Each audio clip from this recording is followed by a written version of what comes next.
I am going to press play on this Oh, no! No! I'm going to press play on this one because welcome back to Shunned for Good Reason. I'm Anna. And I'm a wolf. No, I'm Tess. And we're going to talk about why things feel like cults. Oh, Jesus Christ. Now, this is going to be part of our megachurch / Hillsong. Where are we now? / how did we get here? Because it corresponds to both of these. Once you've been in a cult, it's really easy to feel like you are in one again. And it's a problem. Tell us how it feels to feel like you might be in a cult. It feels bad. It does feel bad. Well, it's scary because you start seeing things that you lived with before and that you left, and you know you see things, organizational things that are similar to how churches organize themselves. You see leaders leading in ways that you've seen pastors do it. You see, I don't know.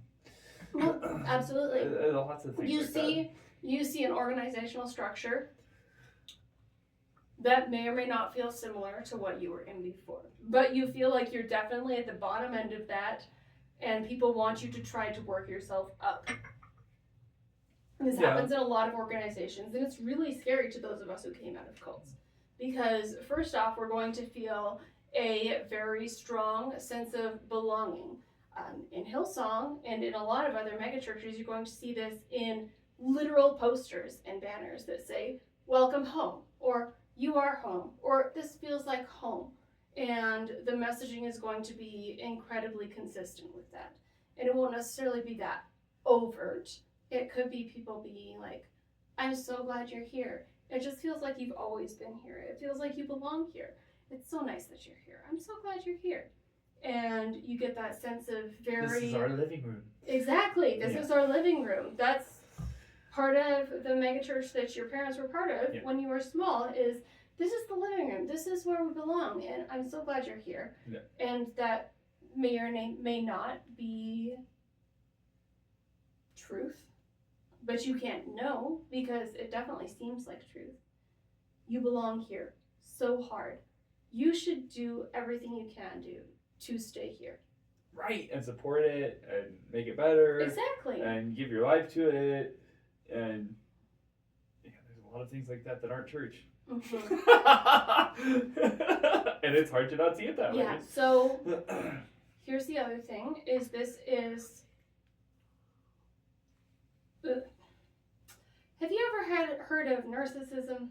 I've never heard of narcissism. I know. This is the love bombing phase of belonging to a group of people. You belong here. I'm so glad you're here. It was so different when you weren't here, and I'm glad that you're here because you being here makes all the difference in the world.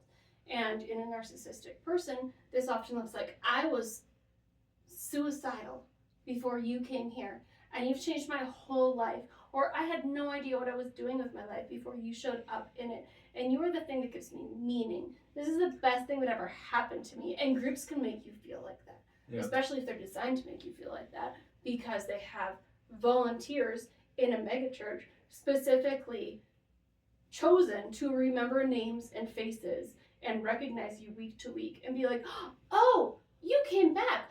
I'm so excited. That's the best thing. You've been here like 2 whole weeks in a row now. You should totally be a volunteer. This is how I can get you connected." And then they take you and they introduce you to this person and this person and this person. And you feel like, oh, I'm part of an in-group suddenly. That's so nice. I feel like I belong to something. Somebody recognized me. It's a love bombing phase. Right. But like, aren't we...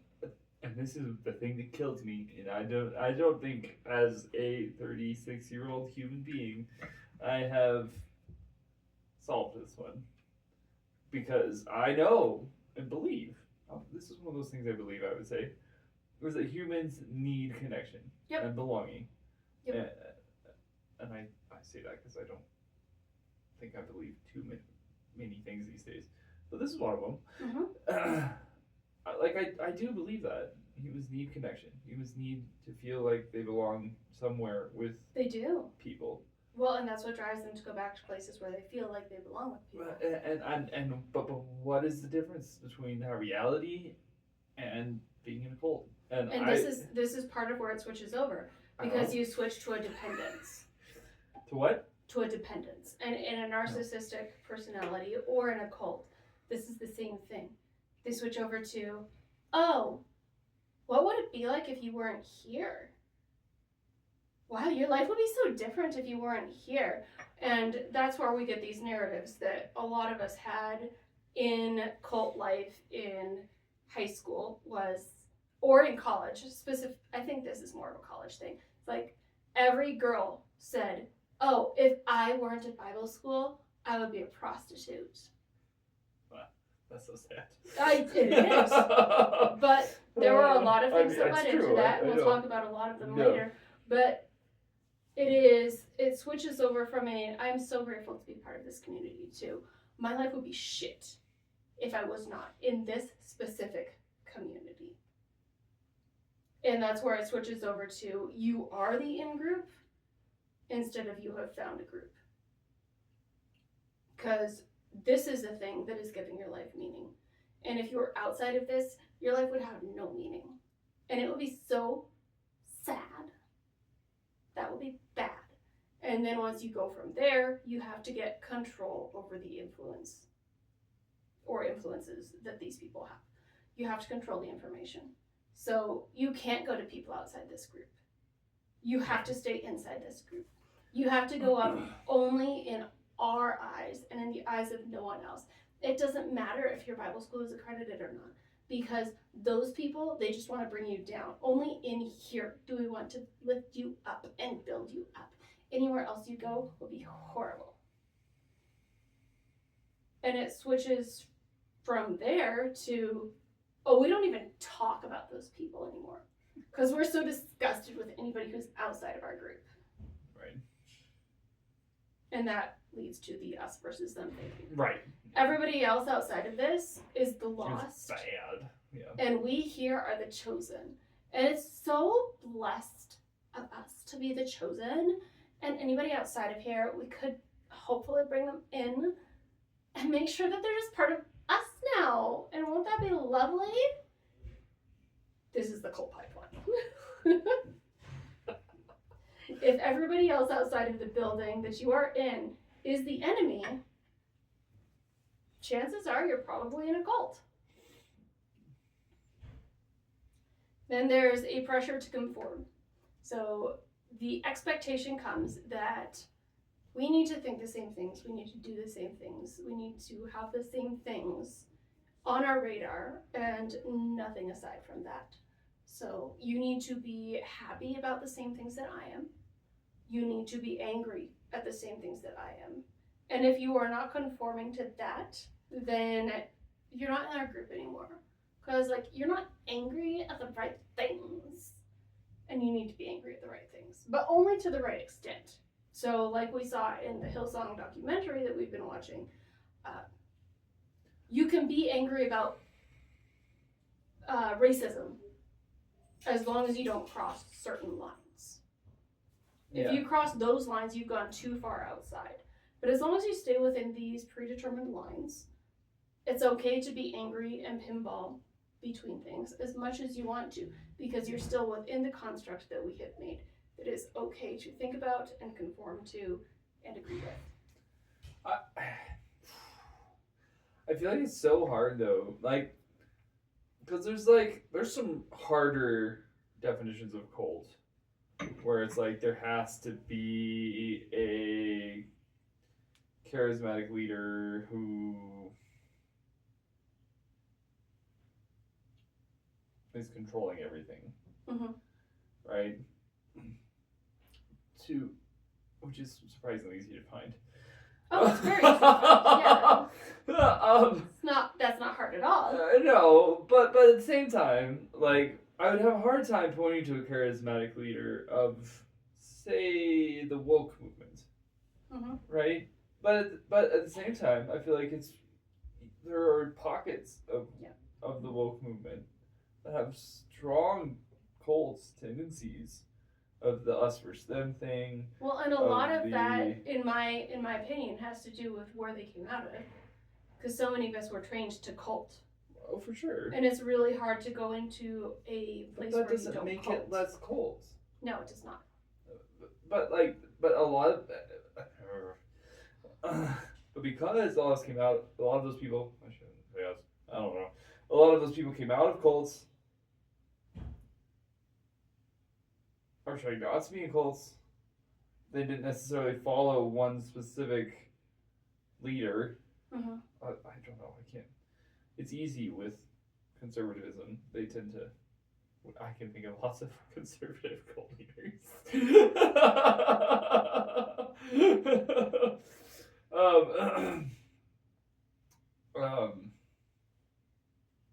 am I going?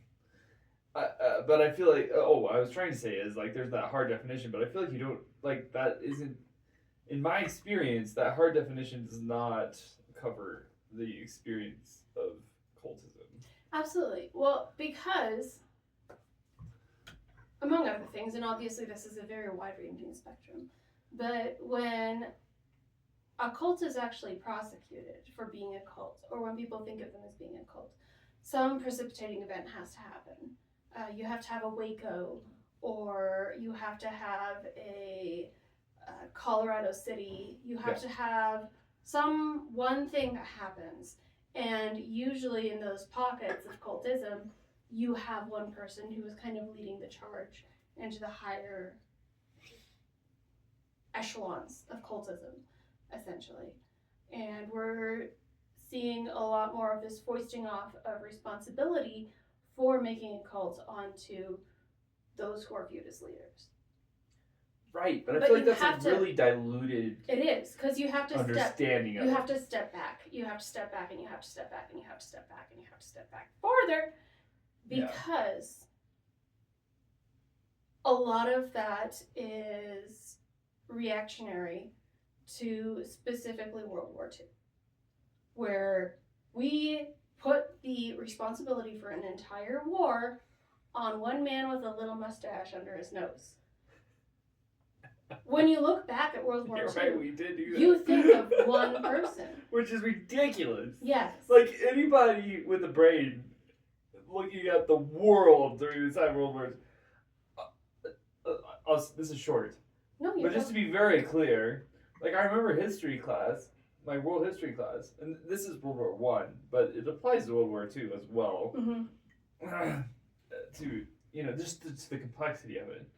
Like, I remember my world history teacher in high school telling me that nobody really can fully point to just one thing that started World War One. Right. Right? Well, like, it's such a complex my world thing. History too was something about a well. That's all I remember. Maybe. Honestly. But nobody really knows. Something about a well and an archduke and or an archbishop.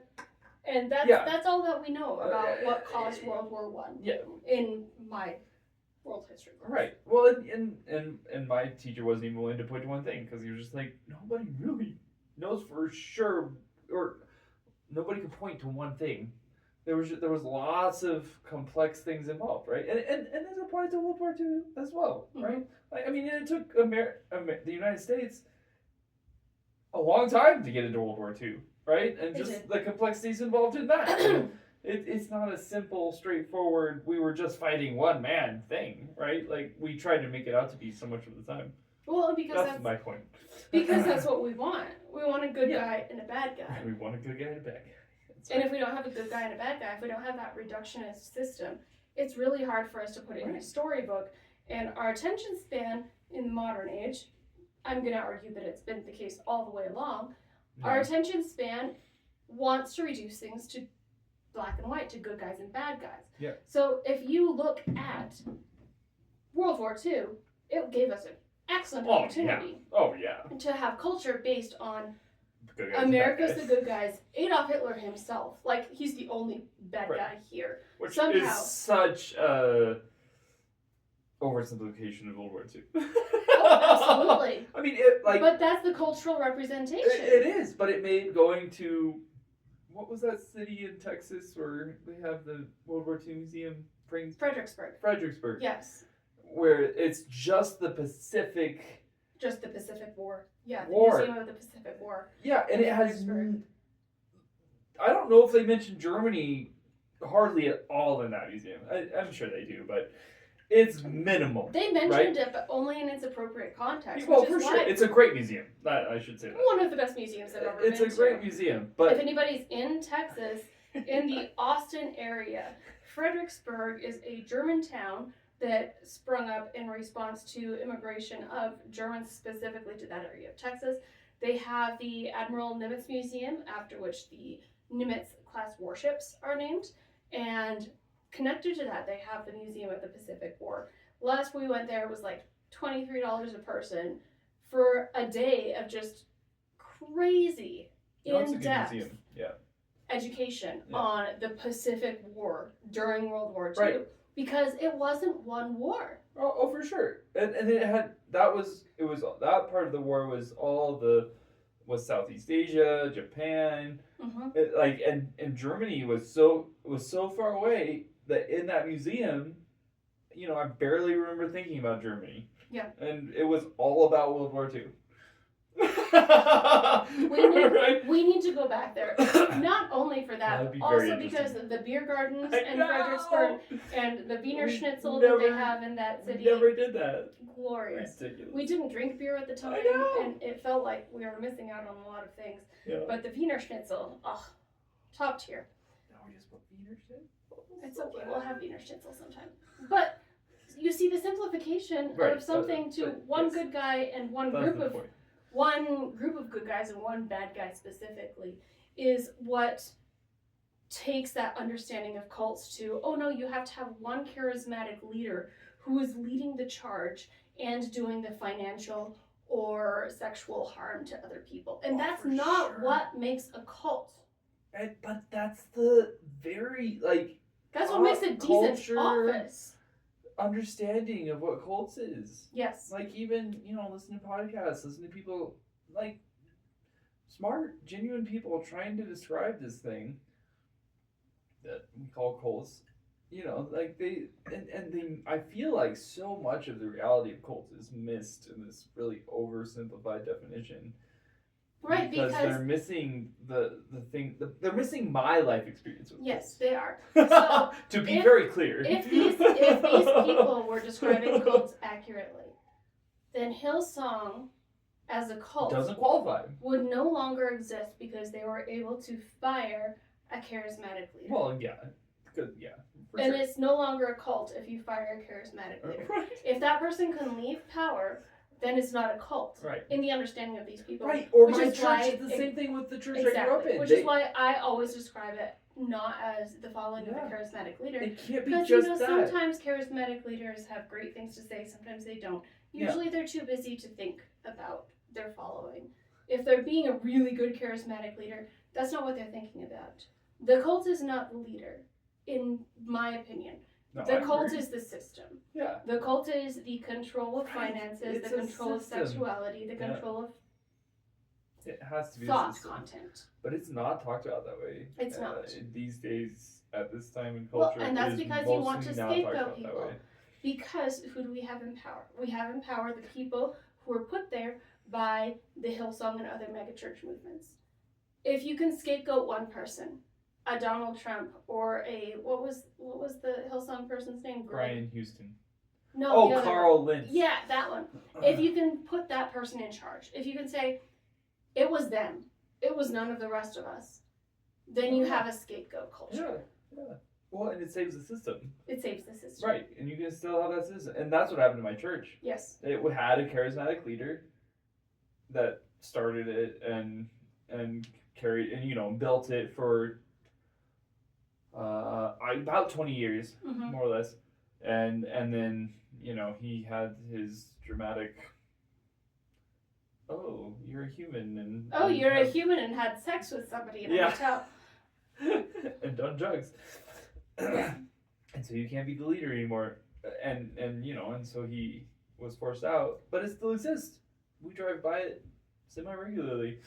I drive by Right? it almost every day. Yeah. It's still the same It still church. exists. It still has at least Yeah. 5 different Oh yeah. varieties of itself in one city, Oh, let yeah. alone the rest of the cities that it's moved out to. Yeah.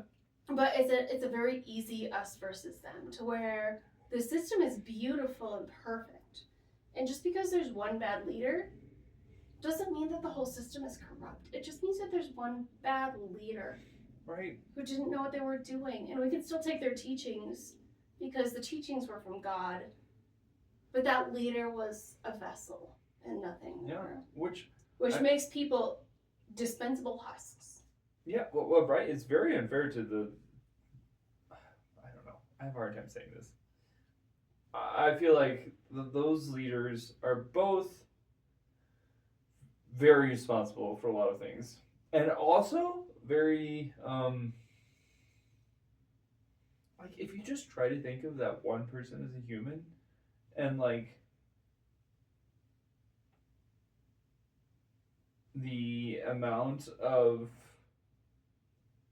trauma that one human experiences, it's bad. And we use them for that, though. Yeah. No, so well, I know. You know the concept of a I'm not trying to scapegoat, justify right? it. No, yeah, for sure. Oh, yeah, well, the No, I'm concept just of saying scapegoat, we yes. should probably explain where this concept of a scapegoat comes from. It comes from Old Testament law. It does. So the entire community would get together and be like, oh no, we are so sinful. It has been bad.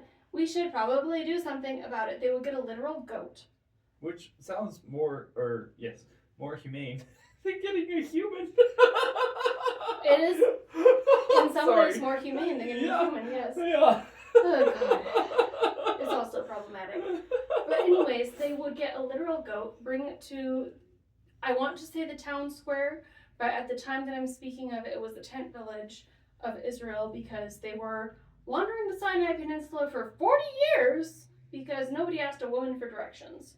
We'll get into that in a different episode. I'm sorry. They just followed some stupid Hugh Hefner white man into the wilderness for 40 years. But anyways, once a year, they would get an actual literal goat.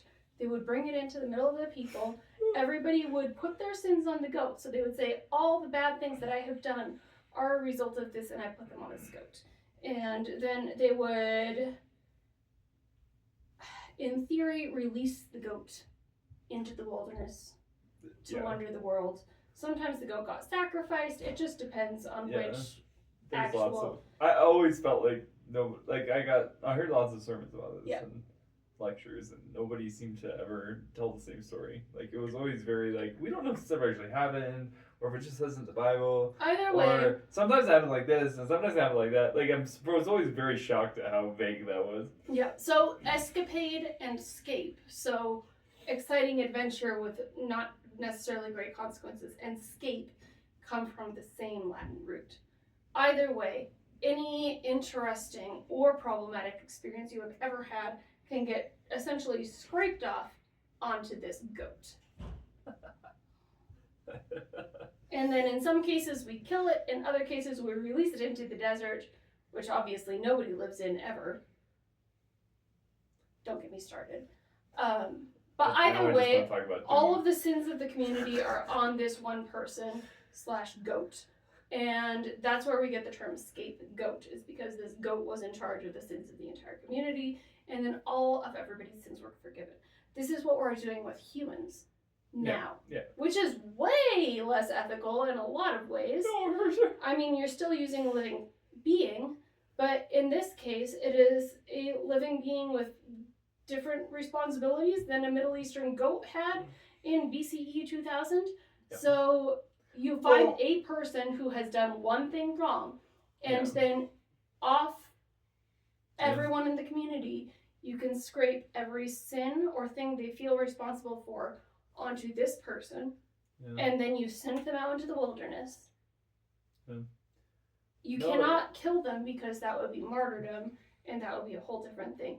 But you can scrape every sin of the community and say, all of that was under his leadership, and he needs to leave now. Because of that. And that's where we get the example of the charismatic leader. You're right. Because it makes the sins of an entire community go away. go away. Yeah. Well, and that's why that's how so many people talk about what a cult is. It's just Exactly, it has to because have that you one could have person. been involved in the That's cult, crazy. but now it's their problem, not yours. Right. And it doesn't, and it takes it out of being a systemic issue into being a personal issue personal for that failing. one guy, or Exactly. it's usually a guy. Let's be honest. No, it is. Well, and a lot of that is that it has to be a male because so much authority in our modern architecture of society still depends on male dominance. So it has to be. Yeah. It has to be a man. Yeah. So when you're looking at the Hillsong documentary from Hulu that we watched the first 2 episodes of today, restating for the new episode, we had Carl and Laura who were married to one another, and technically in the eyes of Hillsong, were coefficient. Obviously not in any they weren't actual in reality. way were they coefficient. But she is unresponsible, even though when she discovered moral failings, she broke her finger on another woman's face. Right. She is entirely innocent. Right. Even though because she was never actually coefficient. Right. Even though she knew about infidelity before the whole thing went down in the media, and that's crazy, man. It's so scapegoat though. Right, well, and that's why he has to cry when he comes on for his interview. Oh, man. He is the scapegoat. No, for sure. He has to go into the wilderness and grow out his facial hair and head hair. This is why I say it's so interesting that every time a church leader is disgraced, they grow out their facial and or head hair, is because they are mimicking the being in the wilderness of an actual scapegoat. This is what we saw in Michael Gungor when he was released from churches. Yeah. And also part of why he's going back was because the release wasn't entirely his fault. There was way less scandal to do with it. But still, when you are mimicking that scapegoatism, you must also grow out your facial and head hair as a male to make sure that everybody knows that you are set apart from that. And then it starts getting shorter and shorter the closer you get back to Jesus land, essentially. And it's okay, Michael Gungor, we can talk about it. You're never going to listen to this, that's okay. But that's another example of an incredibly influential religious leader who technically left religion to become a cult leader in another sense. And when that cult realized they did not want kings, he was disgraced from that community as well and sent out into the wilderness yet again, and is now coming back into church services. It's all so stupid because it pretends that one person is in charge of everyone else's spiritual experience. And they cannot be. They can be influential, but they cannot be responsible. Yeah. And for sure. I'm going to hedge the Michael Gungor part because he could actually listen to this at some point. So this was an incredibly influential church leader in music circles. For sure. Who deconstructed and went more of the science route, then went more of the, and Buddhist. I'm just saying this from my own personal visions, more of the devil's lettuce Buddhist. What'd you say? Ram Dass route, which is great. Devil. I said devil's lettuce. Devil's lettuce. He did some weeds. It's okay okay to do weeds. I just couldn't understand what you said. That makes sense. But that took him out enough from all of this that he was no longer considered influential in a lot of circles. He still was, because he still had a following that he had retained from his original religious upbringing. Yeah. And they followed him there. Some of them left him there because they could not deal with that anymore. And some of them have followed him to this part where he is now making new music albums for more religious style people. So he is literally just following his own journey. Yeah. Which is fair. Everybody has to do that, right? But it's not fair if people saw you as a cult leader. It's so confusing. Because none of this is his problem. This is literally only a problem of perception. Because people wanted to use him as a scapegoat, and they cannot. Right. Because he's obviously following his own journey. Yeah. And nobody can necessarily follow him everywhere he goes because it's his own journey. Right. Right. No, this is how humanity works. And that's what people get angry about. Because you're either part of the group or you're not part of the group. Man. And if you're traveling in and out of that group, people get angry about it because you're not conforming to what they want you to conform to. This is why Hitler's whole art phase was not talked about very widely in the Nazi Party, was because that was not a stoic world leader thing of you to do. You cannot have multifaceted humanity and be a cult leader. Which is why I would argue there's no such thing as an actual cult leader. Oh, no. Never heard you say that before. A lot of people can be cult leaders. But you can't just have your whole personality be cult leader. You can get blamed for a lot of things, and you can be one of the people who is involved in a lot of things. But the only way you So get Jim Jones wasn't a cult leader. The only way. I'm going to be the devil's advocate here. There were 1,000 people in that compound. You think he was the only one who believed that? No, he was not. No, clearly. You get to be a cult leader because somebody needs a name to pin things on. Aside from that, it is a very dysfunctional community that you have been a part of. Yeah. Right. Right. Well, because like just pinning on one person takes away from the sincerity of all the people who followed that person. Right. Like, because like every human who has been part of a cult. Including ourselves. Including ourselves, has been very sincere about believing in that system, I guess I'm going to say, at some point.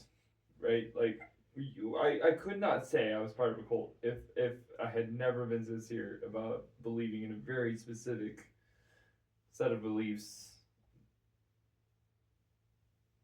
for a portion of my life. Right? Like, right, and what gives those beliefs power is not that somebody told you to believe them. It's that you believe them. Oh, for sure. Oh, absolutely. And someone is giving voice to that. And it's great to follow somebody who's giving voice to that. Yeah. But it's not and it's a cult necessarily. And it's complex in that, like, I mean, in like you're in my case, we were born into it. Mm-hmm. Right? Like, that's all we knew as kids. That was our whole world. It wasn't like we had a choice. Not a clear choice. No, there was no choice. Years. No, it was our whole world. Like this, there was a choice, but it was was either believe or go to Reformation camp or hell. Yeah. Yeah, like. Yeah. Well, but before you get to hell, they will literally physically kidnap you and ship you off to an undisclosed location. Well, I didn't know about that as a kid, but it's definitely a thing that happened to people. Yeah. I know. I mean, I know that now. No, I grew up around a lot of Reformation camps, so. Yeah, I know. Well, and I know people have gone to them, and they're not good. They're not. I didn't as a kid. I know them now, but. What was I trying to say? But the point being that there was no choice. No. Yeah, I mean, both is basically hell. Both options are just badness. Well, and when you're looking at things that have been decried to be a cult in retrospect, because you can never say something's a cult at the time. You can very rarely say something is a cult at the time. You have to look back and realize that authority was not easy to question. You couldn't ask questions. You couldn't ask why these people were here and other people weren't. You couldn't, because everything was God's will while you were there at the time. So either the leader or the leadership structure was uniquely wise or was unable to be criticized for whatever reason. And we experience this a lot at Bible school, and a lot of churches experience this. And since we're talking specifically about mega churches, this is something that comes up as people who felt like they were part of the organization were not able to criticize people who were higher up in the power structure, even though they denied that there was ever a power structure in the first place. Yeah. Right. Which is crazy. Like. And if you did try to question, you were told, oh, they're making these decisions for reasons that you don't know. You just have to trust. Yeah. And we taught this in Sunday school with the trust and obey songs. Yeah. There's no other way to be happy in Jesus but to trust and obey, is how the song went. Yeah.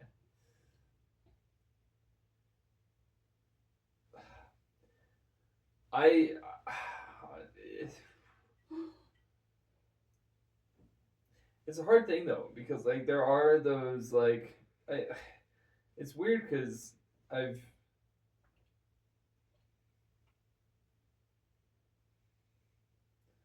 seen from the outside like these rooms of power where people aren't allowed and there's lots of rumors but you don't know because you can't be there. And I remember hearing stories about like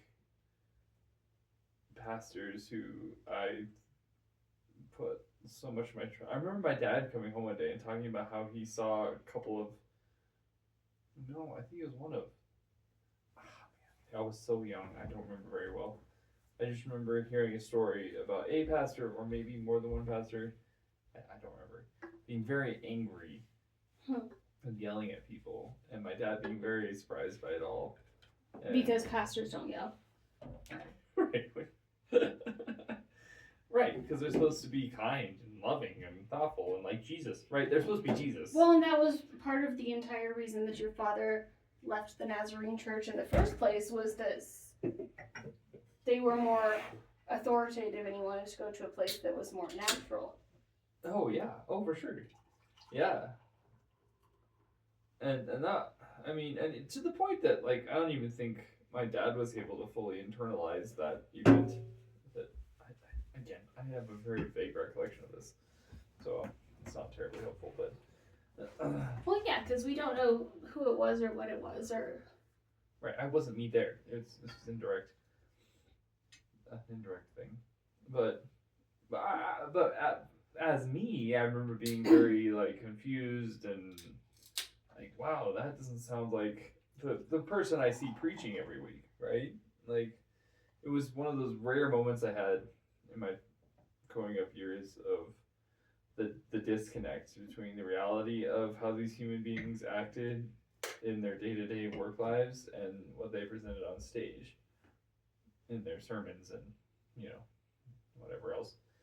And I didn't have many of those, just I think because of the massive distance there was between me and those people.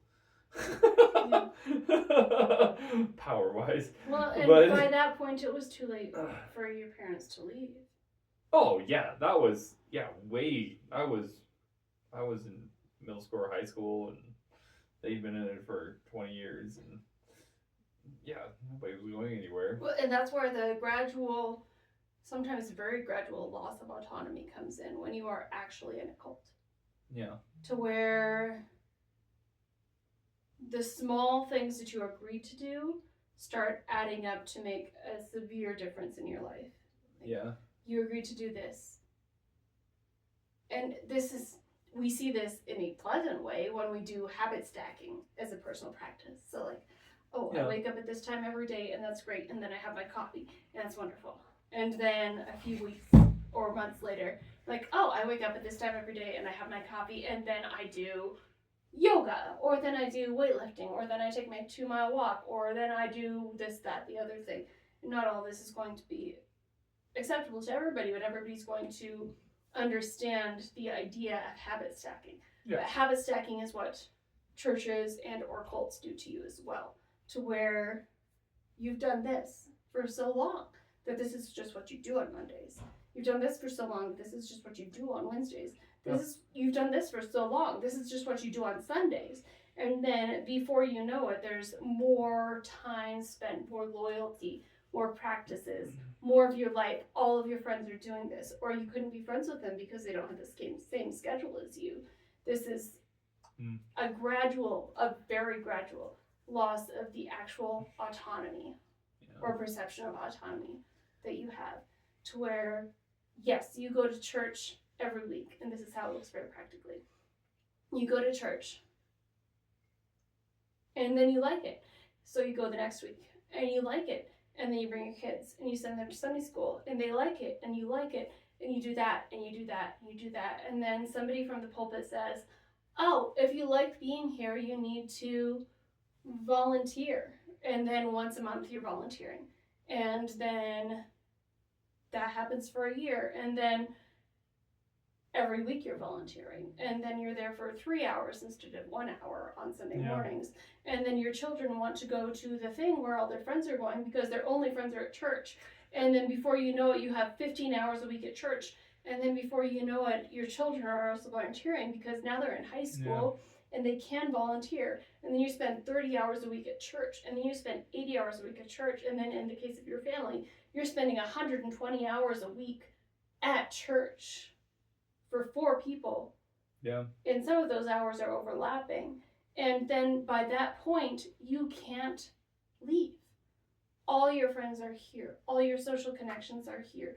This is where you're networking with everybody who's helping you. And this is where you met your insurance agent and your lawyer and everybody who ever gave you a job and the people who showed you what school you wanted to send your children to. Like, this is your life. And why I'm so glad I moved across the country to go to college. It's just occurring to me, like, even though I went to Bible school, it was enough of a different world from what I grew up with that since I left, I wasn't subject necessarily to all those same decisions my parents had made, because they were in it. Right. Well, They've and been they in had it made for a lot decades. of commitments on your behalf. Oh yeah. During that time, as most parents do. Yeah. Well, that's how raising kids is. That's how raising kids is. But I'm just, it's hitting me that, like, I can think of I had multiple moments like this. But, like, you know, my parents had made lots of decisions and they're very committed and in this world in Colorado Springs that I grew up in. And then I left and went to Bible school in Chicago. So it's a long ways away and it was a totally different world.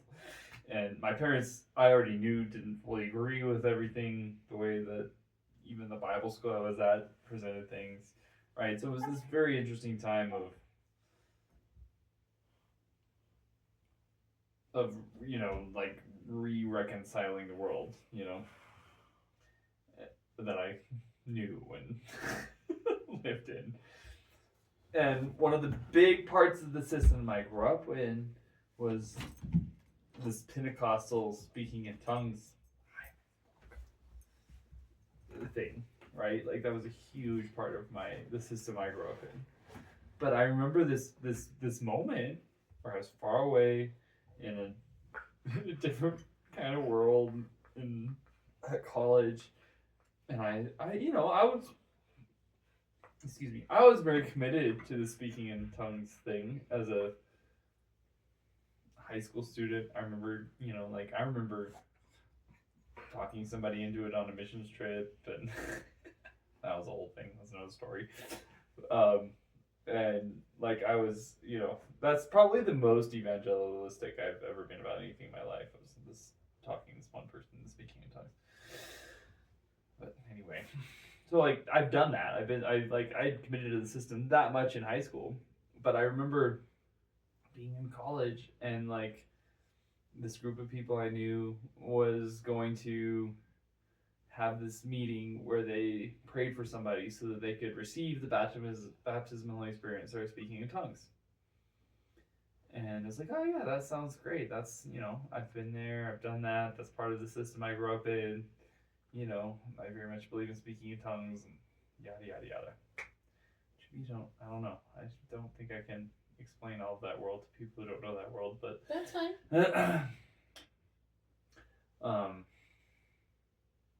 And I remember like being in this room, and there were, I don't know, I think, God, I don't remember exactly, but there was 5 or 6 of us who had already been, quote unquote, baptized in the Holy Spirit and spoke in tongues, and we were praying for, if I remember correctly, 2 people, 2 or 3. I'm pretty sure it was 2 people who said they wanted to be baptized in the Holy Spirit and speak in tongues. And so the whole goal of this meeting was to pray for those people so that they could be baptized in the Spirit and speak in tongues.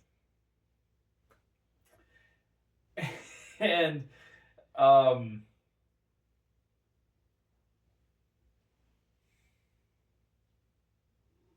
it felt great.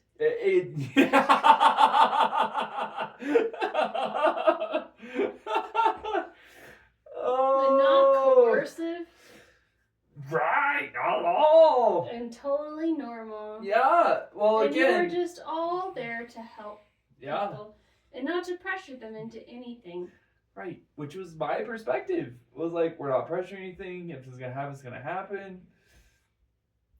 And long story short, it didn't happen for, I don't remember exactly, but I was personally probably there for, I'm not sure. It felt like 2 hours. I'm not exactly sure how long I was there. Yeah, well, you know, I'm gonna go with 2 hours. It was the Colby 2 Chapel. So yeah, it was. No, it wasn't. We met somewhere in ASC too. It was weird. Oh, that is weird. Mm-hmm. The Colby 2 Chapel is where those things most often. Yeah, no, I know what you're talking about. And that would have made more sense. So we all had a curfew of 11 o'clock. Yeah. But if you had been in the Colby 2 Prayer Chapel, you could be out until 2 o'clock in the morning. Oh, really? Oh, I didn't remember that. I don't even know if I knew that. Without repercussions, as long as you said you were in a prayer meeting. And ASC 2, as far as I remember, had exactly the same job.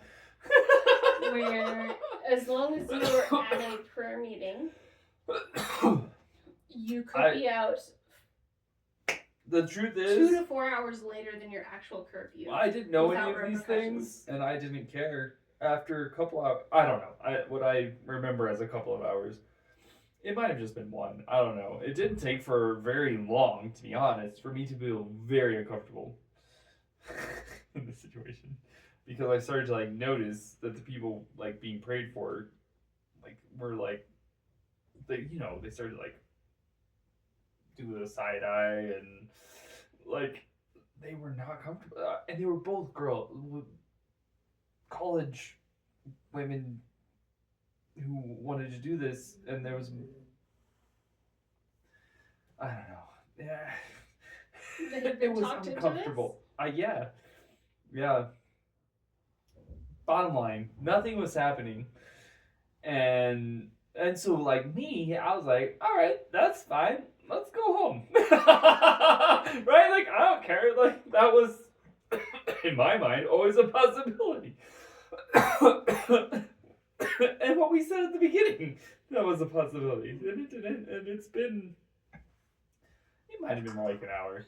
It's been an hour. Let's stop doing this. I'm bored. You guys are bored.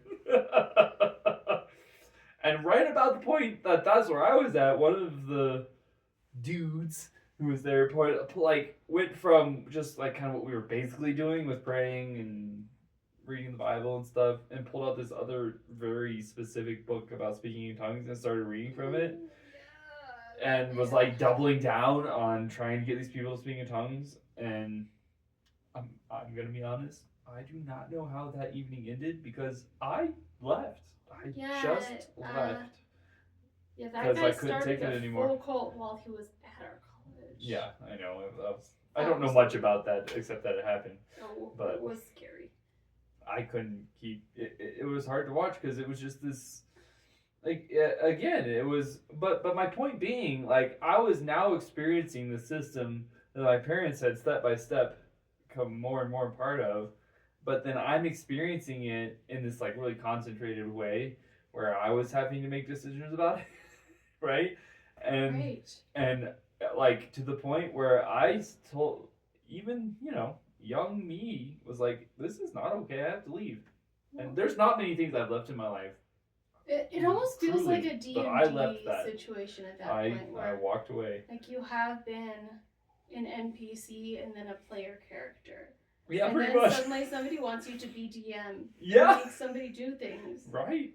I wasn't, and I could tell how comfortable it was, and I was kind of even in that scenario, I was kind of a on the edge character. Like I wasn't the ones who was best friends with any of these people or whatever. They kind of invited me in. Just they found out I spoke in tongues basically, and they're like, "You want to come to this?" And I was like, "Sure." But so I was kind of on the outside ish, and so I didn't feel like I had a direct responsibility for anything that was happening, but it was still too much. I couldn't. I had to leave because I could tell like this is getting to the point of non-consensual, and I didn't know those words at the time. Like No, non-consensual wasn't a thing. I did not know those words. Which is had I known those words, I probably would have worked a little bit harder to get the people involved out of it. Yeah. All I knew was what I felt, and that I didn't feel okay, No, so I left. I was one of those person's test subjects. Hmm? He wanted me to speak in tongues real bad. We came in as freshmen together. Right, but you weren't there that night. No, I was not there that night. Yeah, no, I was one of his test subjects for that stuff, like a year or two before. Yeah. You came in. Yeah. That was pretty scary. That was one of those people who really, really wanted to be a cult leader. That's baffling to me. I don't like to want to have. I mean, I'm weird, but yeah, you are kind of weird to not want to have that kind of influence over somebody. I get the excitement of being like part of something fun and cool and different, and that was my thing about speaking tongues and how things had played out with me before with like when I said I talked somebody into it basically. Is like it was not. I didn't feel like I was coercing somebody. I just felt like it was this fun thing I was sharing, right? And then they bought in, and we were both having fun, doing this cool thing, right? That was my take on it, right? But then when I observed this thing where it was like this weird power thing, where these people had the power and these people didn't, and the people in power wanted these people that didn't were gonna have it or else. Like, I was like, whoa, that's not what I was talking about. That's why you never got to be a cult leader. I guess. I was like, no, this isn't fun anymore.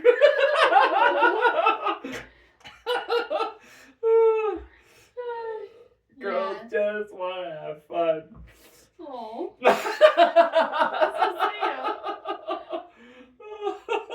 So there are, in these places, if you were actually going to do a cult, there had to be a fear of leaving. Because if you left, you would lose everything that you had built, potentially over decades. Yeah. But when you leave it, it's really hard to not see places that really want you to buy in. As a member or an employee or a dues-paying member, like any club or union or workplace, it rings back to the cult that you left, and it's really hard to get out of that. I struggle with. I still have so much trauma from leaving the cult. I don't know. I have moments where I'm like, I can do this, and then I can't do it. So workplaces can do this, religious groups can do this if you decide to be in a religious group again. Even fitness communities and social circles, even your trivia group can do this. Yeah. They can show some of these traits, these same things that call back and set off those triggers of, oh shit, I'm in a cult again. That can happen. But the difference is, generally speaking, the degree of control and freedom. Can you question authority? Can you leave And if you leave, can you maintain relationships with the people that you have met here? So if you're asking because something feels off, chances are something feels off because it is calling back to something that you experienced while you were in the cult. But your questions from there have to be, can I disagree with who I perceive as the leader here? Or what I perceive as the consensus here? And if I can't, why not? What happens if I do that? And will I be out of the in-group if I do question? And do I feel like I am gaining more freedom with time? Or do I feel like I'm becoming more constricted with time? Like, is this opening up more opportunities for me? Or is this closing them down? And then what would happen if I stepped back from the role that I am experiencing now? If I could give less time to this, if I could give less thought to this, or if I could give less intentional intervention with this, would that change my dynamics with people in the group, person in the group, or the group itself? So with people being the clique that you're essentially in your work, with person being one other person who is in this group with you, whether it be a trivia team, a work team, or I don't know, a roller derby team. Like, if I step back from my conversations with this one person, is it going to affect my standing with the group? And then what would that do to my overall standing in the group as a whole? If I said something was potentially wrong with any one person, would that change things? If I said something was wrong with how we're approaching things, would I be ostracized, or would that be accepted and discussed? And how can I do that? So healthy would look like I can talk to people, I can criticize people, I can have my own ideas, and there's collaboration happening, right? Like, and unhealthy would look like, oh, I found a very specific problem, and I really need to talk to somebody about it, and we should probably change it soon. So I need to talk to somebody who's in a higher standing about it so we can change this immediately, because it's obviously causing direct harm. And if you go to that person and they say that's not an actual problem and you're wrong, as opposed to saying, oh, that's very interesting, who should I talk to about this? That's where you know that you're in a place that is at least attempting to be a cult. Is if they're like, oh, you can't question this because this is how we do it. yeah.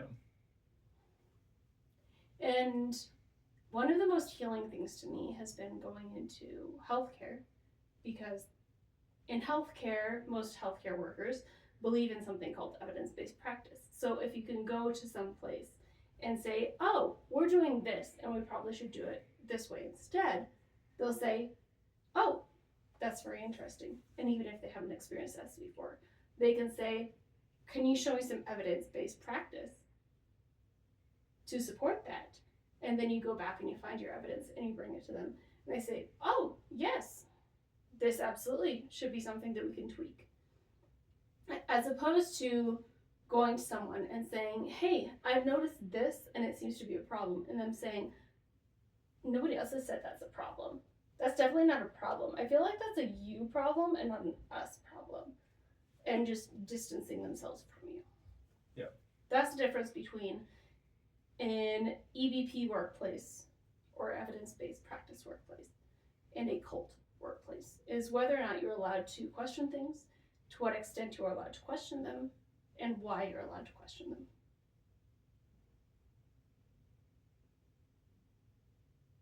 And charismatic leaders may or may not have anything to do with that.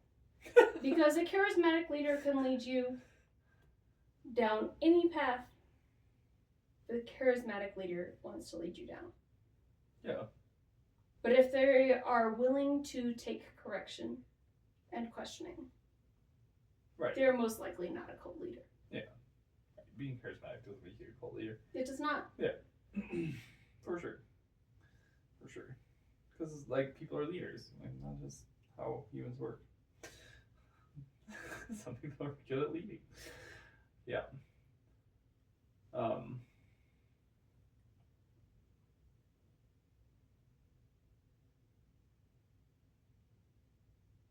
Sorry. I lost my train of thought again. That's twice in one episode. You're allowed. I'm on a roll. Okay. So, when we go back and reconsider Hillsong or One Chapel or New Life, Desperation, yeah, 24/7. any of those, it doesn't necessarily depend on the leader who is there.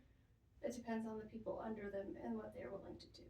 No, gateway. If What are they gonna do with now? if they are unwilling to question or reconsider or talk, if they refer you to a liaison instead of talking to what you perceive as the leader, you do have to reconsider. What am I involved with? Why am I here? And what am I doing? Yeah, well, and even if there, it's just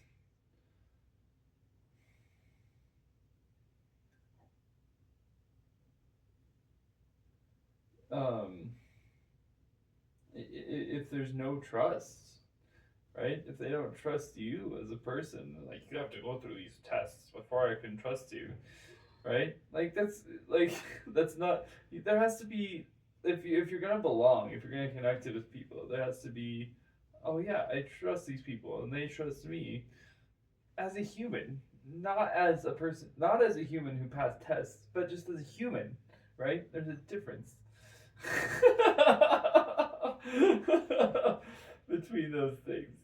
I trust this person on a level of humanity, and that they're going to be kind, and that they're going to be good, right? And not as they're going to do this thing for me that I know they're going to do, right? Like, that's, yeah, it's a huge difference in a systemic cult thing versus a I belong to this group of people thing, right? You can see the difference. Yeah. Well, if the trust exercises start becoming odd,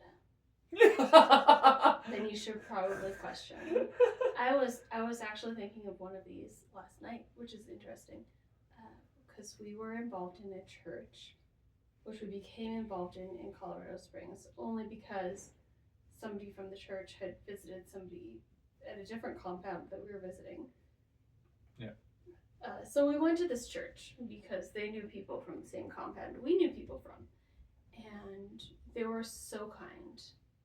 They were so nice. They involved us so much. And it was just such a beautiful place of belonging. And we had a baby shower there, and it was just so nice, and everything was great. And the baby shower was for our second child. But then we were going to have a third child. And we thought, oh, if we're going to have like a place where people give us diapers and shit, it should be at this church because that's our community. And the elder board came to me after church one day when Tess was busy and said, you can't hold a baby shower here. And I thought, oh, okay. I really don't care, but that's a little bit odd because you let us do it last time. But they said we can only have one baby shower per family. And that was interesting because we're having a different gender baby specifically, but also because are they not there? The thinking behind this was very odd. But the thing that stood out to me last night while I was thinking about this was that the wife of the pastor who said we could not do this felt so guilty that she went to outlet stores for 3 months and bought us clothes and diapers and like all the things that you would get at a regular baby shower. And came to Tessa's parents' house specifically to give them to us. Because they wanted to prove that they were kind and nice, but they couldn't support everyone in the same way. That was very odd to me. I don't remember that one. Oh. Yeah, I believe you. I just don't remember. I know. We essentially had an impromptu baby shower when this pastor and his wife came to our house to give us a lot of things when we were staying over at your parents' place for a couple of days. And it was because they did not want to systemically support people having children because they lived in a low-income place. They lived outside of an apartment complex that had a lot of low-income families, and they did not want people to think that they could come and get baby clothes from the church itself. They couldn't actually just be a church. No, they couldn't be a church. But that was, I mean, yeah, that's the whole thing. Small churches not being able to afford just being a church, that actually was helpful. It's part of the reason we left the church, but it's the opposite of the mega church problem. Oh, it is absolutely the opposite of the mega church problem.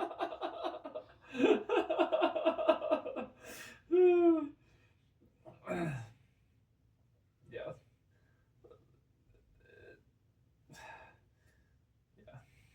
Well, because they have to present this system of kindness and charity that they can't actually live out because they're actually part of a capitalistic system.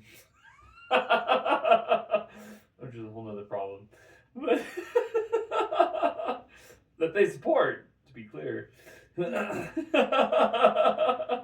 and the system was, we can support you and be part of your charity block, essentially, and we can give you these spaces where you can be a part of our ministry team. But we need to make it very clear that if you try to use our system for any advantage, whether it be taking care of a child or any other thing, we can't support that. We support you only on a spiritual sense and not in a physical sense. Which is part of the problem of churches versus mega churches. So the small churches, it's okay, you can make faces at me. I just feel like we're really in the weeds. Oh, we're definitely in the weeds, and that's yeah. Okay. We are definitely in the weeds, but it's okay. So mega churches ended up with a lot of money that they could use for a lot of things, and they decided to use it for the church benefit. Okay. Smaller churches saw that and were like, oh, we can never let that happen again. And decided to never let anybody use the resources of the church for a personal benefit. This is an actionary and a reactionary response to the same thing. A mega church is getting a lot of money for a lot of things, and they're using them for very specific things. A smaller church thinks that they are being a larger church. This makes so much more sense if you were in a smaller church community. But a smaller church assumes that people see churches and think money, and then you can do whatever you want from them. And they base their community off of a fear-based focus, where people are only coming to church to get things. Yeah. I'm just so opposite of mega church world. How so? Well, that money was never a problem in mega church world. It was just always a matter of whether you towed the line or not. Nobody was scared of money in mega church world. There was always money. I don't know where it came from. I do know where it came from, basically, but it was just always there. It came from the tithes. Yeah. We all know this. Yeah, that was just always there in megachurch world. You didn't worry about money. Well, as a member, you didn't worry about money. I'm sure somebody was worried about money and power and whatnot. But if you were part of it, you weren't worried about money. You were just worried about whether you fit in enough to be part of the community or enough to take advantage of money.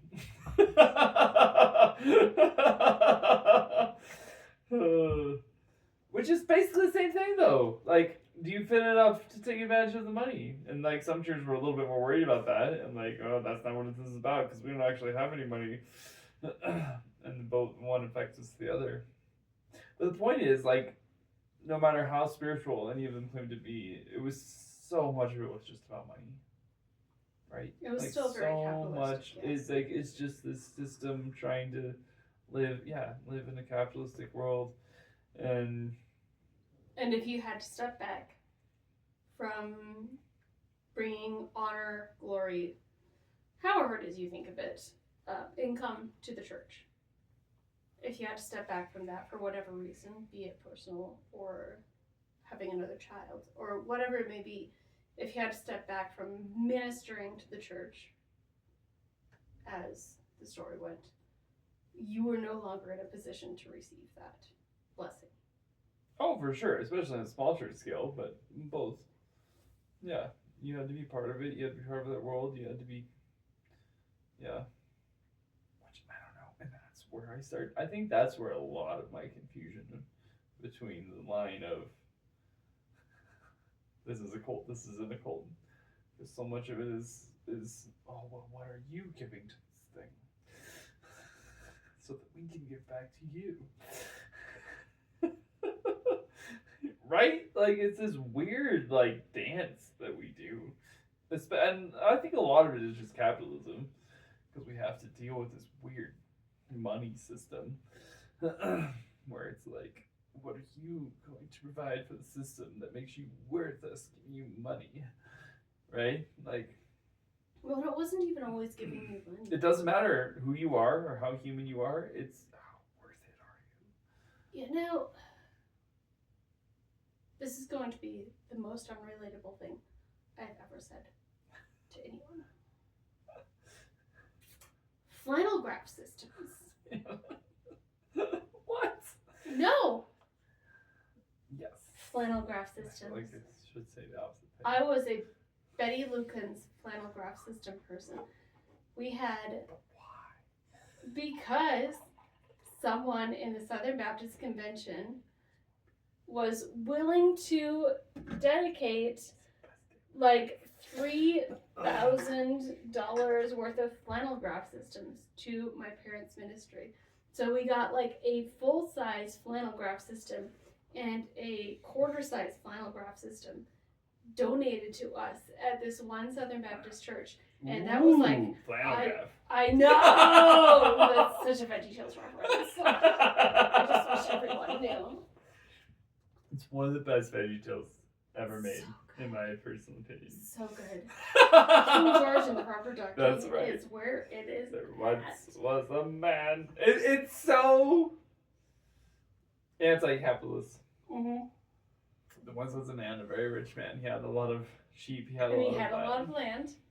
And he wouldn't. How does it go? He had a lot of sheep. He had a lot of land. There once was a very rich man. And then there once was a man, a very poor man. He had next to nothing, just a little lamb. There once was a very poor man. Then one day, the very rich man had a guest, and the guest wanted food. So I'm going. No, off script, essentially, right. Yes. But the very rich man stole the sheep from the very poor man to feed his guests, to feed the guests of the rich man. He stole the very poor man's lamb, and that's just. That's the story of Bathsheba. So good. I know right. It is. It's from the Bible. It's a good Bible story. It is a good Bible story. Yes. Okay, so the Bible story is there's David and Bathsheba, and David is a very rich man. After we get here, and he has a lot of wives, and he has a lot of land, and he's a very rich man. And then there was King of Israel. He was the king of Israel. Yeah. There was a very poor man, Bathsheba's husband. Uriah. Never mind his name. Jeez. I know, right? His name was Uriah. His name was Uriah. Uriah the Hittite. Something about P. That's Urea. Oh God. You are a problem. I can't. That was a nursing joke. It was, and I appreciated it. Anyways, David came back from war. He didn't actually go to war. He saw Bathsheba bathing on a roof, decided he wanted to do sexy sexes. He did sexy sexes, and then because he had done sexy sexes, he called Uriah back, the Hittite, and said, Uriah, you need to go do sexy sexes. Oh, you're such a good soldier. And Uriah said, yes, I am. I do not do sexy sexes when I am literally at war, and did not go and visit his wife. And then a child was born, and obviously it wasn't Uriah's because he had not gone back to do the sexy sexes, and David had. And the child died because God hates children who are born out of wedlock. Well, and David killed Uriah, right? Yes, and David killed Uriah. By sending him to the front lines of the war. And then David married Bathsheba and had Solomon. That's right. God damn. God damn.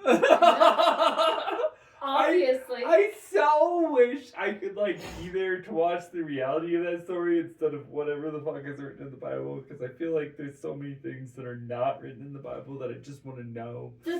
What we were getting at here, yes. was that was a socially acceptable flannel graph presented by VeggieTales.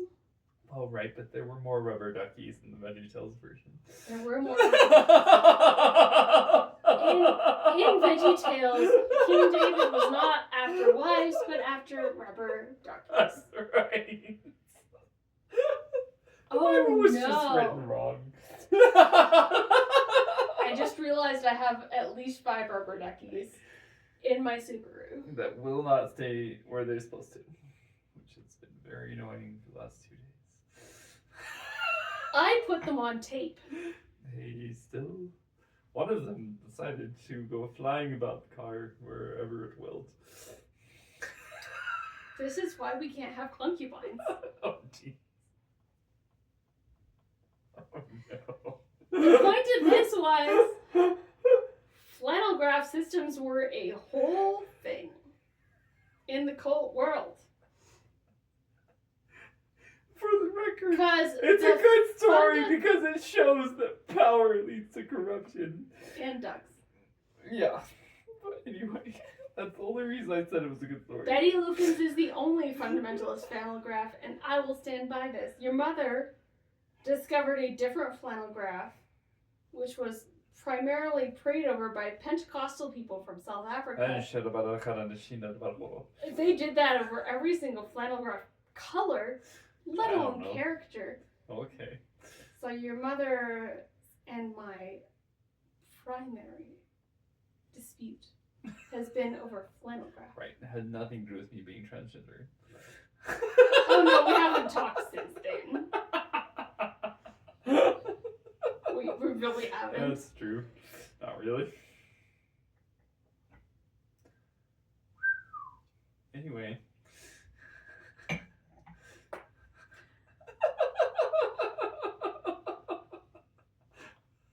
This is your fault. What? Yes. Probably everything, actually. The discussion was, can you question leave or maintain relationships? Not if you believe in the wrong style of flannel graph. Obviously not. But this is how you can tell if you are actually in a cult, right? Can you question things? Can you leave and still maintain relationships? Is there pressure on leaving? Is there pressure or consequences on leaving? I feel okay. In a capitalist society, I feel like that applies to so many things. It does. Like, just because you either have a job where you get paid or you don't. Like, leaving is not having a job where you get paid. Well, that's a problem. That's what I'm saying. Like, what's it called? Like, the quiet quitting thing. And, I don't know, I guess that's what I'm talking about. Is it just called quiet quitting? Because that's the whole thing. Yeah, where people are like, where they're staying at their jobs and just like putting in the least amount of effort.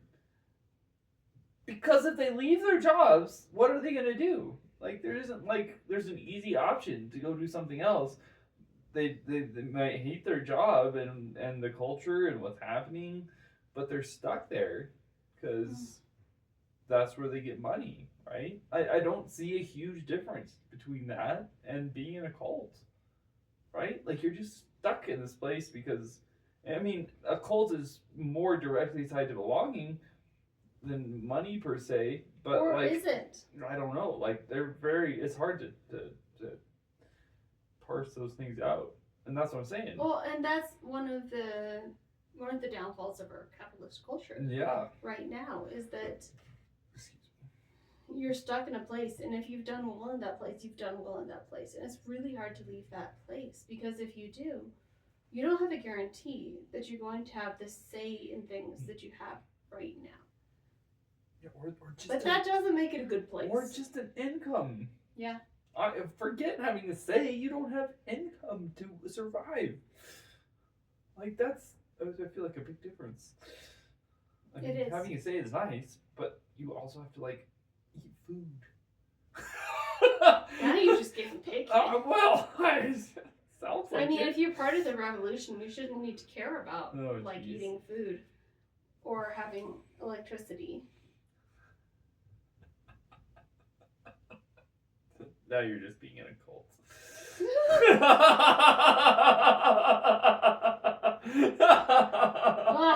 What we have discovered tells us that capitalism is a cult. It's bad. I know that You can't. the trans girl to anti-capitalist pipeline is a thing, and I'm apparently fully down pipeline. Jess wants to say that she is laying pipe. I was told. Oh my god. Yes. Yay, she caught on. Well, I was told this week that I've definitely gone as a trans girl. I have definitely fit the anti-capitalist bill, and probably second of all, the 1950s glamour girl pipeline.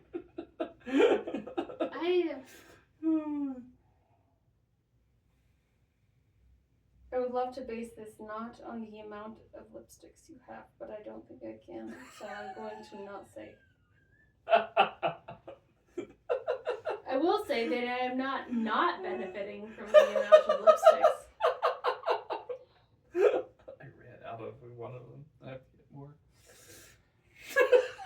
I wouldn't know. Have to have the lipsticks to match the outfits.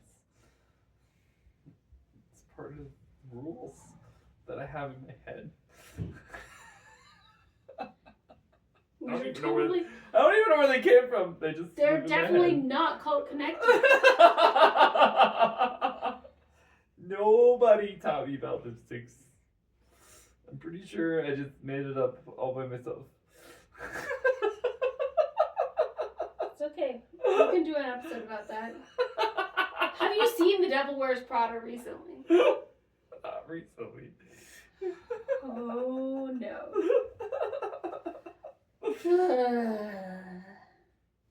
How are we landing this thing? I think I'm going to have to look up the Devil Wears Prada monologue. There's a monologue? Clearly haven't seen this in a while. This...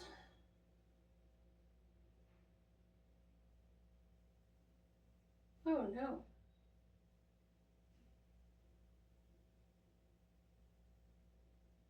Oh no. Oh, well, ChatGPT's being angry. Oh. I am Does looking that. for the cerulean sweater speech.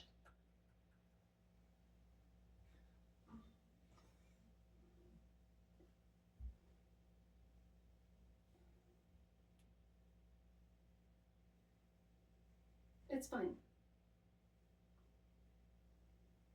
Well, it's very sweaterish.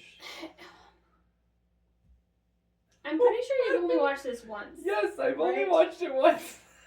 You are correct.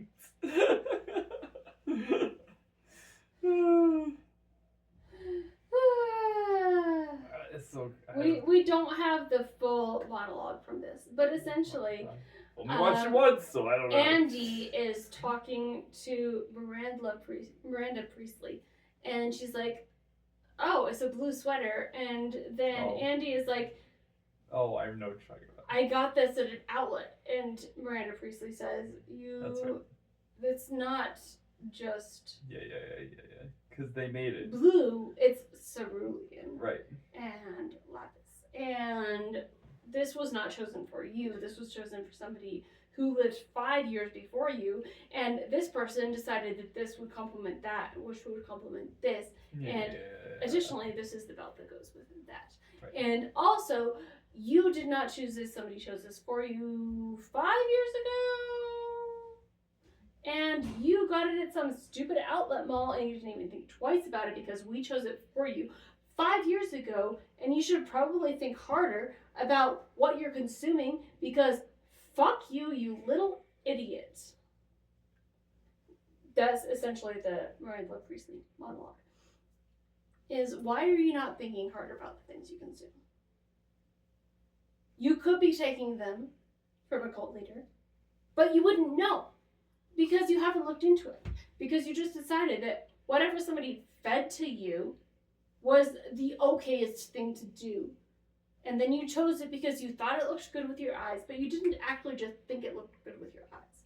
You thought it looked good with your eyes because 2 years before you thought it looked good with your eyes, we told you it was okay to go with your eyes. And we told you why you should want it and why you should do this and why you should do all of these things. Miranda Priestley is a cult leader. But isn't that what everybody's scared of? Like humans are all scared that somebody's telling them what to do. Everyone is telling them what to do. And we're all terrified of it. Okay.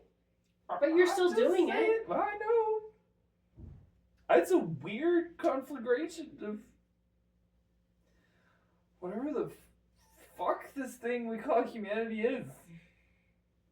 But we're still telling you what to do. And we're still doing it. I don't know, man. I have not figured this one out. I struggle with this one. I struggle with this weird balance of influence and power and free will and survival and money and power and change, and like it's a weird like conflagration of things that like are necessary but also terribly manipulative most of the time, and it is hard to figure out because like you have to do stuff to change things, but if you change things then you changed something, and the possibilities of people feeling manipulated is high. Like it's a mind fuck of ridiculous proportions. This human experience of trying to like live a life worth living versus living a life worth remembering, and which is more important, and what are we shooting for, and it's not easy to figure out. Which do you want? I don't know. I think I tend towards the life worth living, just on average, because a life worth remembering seems to be more often than not deemed evil.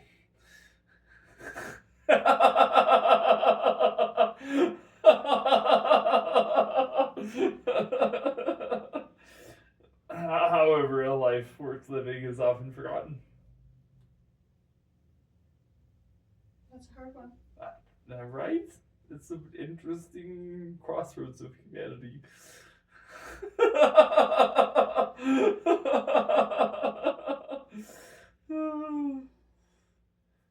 We all know who Hitler is. But was it a life worth living? Probably not. But we sure as fuck remember it. Definitely remember it. We do definitely remember it. Whether we want to or not. I know, and I know it's very philosophical. It is, and that's okay. But I feel like a lot of cult stuff is philosophical stuff. Trying to figure out how to be a decent human.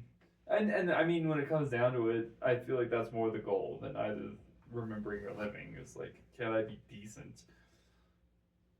And chances are, if I'm decent, I'm not going to be remembered or feel like it was well lived. Which feels very unfair. Unfair. But, I don't know. That's how it feels.